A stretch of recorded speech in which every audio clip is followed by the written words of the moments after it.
Hi, I'm Dr. David Hill, and today we're going to be talking about how to diagnose diabetes in infants.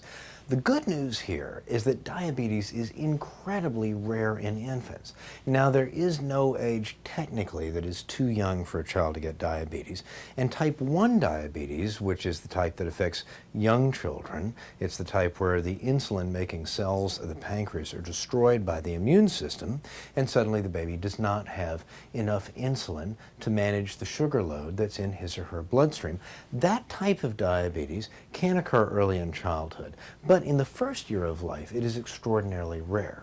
Now, there is another type of diabetes that usually families are aware of. It's called maturity onset diabetes of the young, or monogenetic diabetes.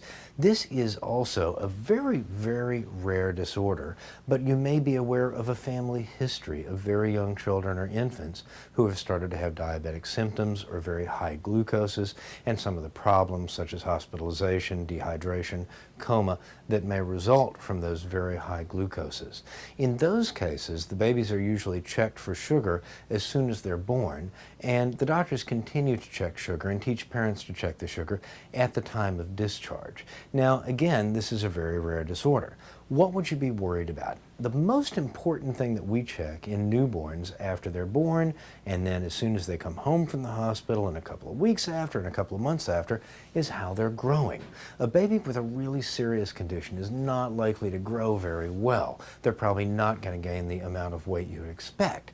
Now, a baby who does have diabetes may indeed pee a lot, but how do you know your baby's peeing a lot? A normal newborn will pee up to 12 times a day, and it's completely normal. How do you know they're drinking a lot? Well, they're going to nurse every 1 or 2 hours anyway, or take a bottle every 2 or 3 hours. So you may not be aware of some of the usual signs.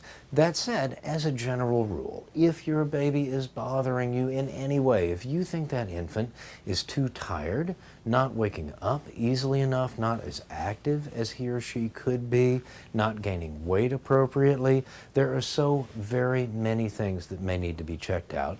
Just take that baby to your doctor and let the baby's doctor take it from there, because it could be any number of things. Diabetes probably very close to the bottom of the list.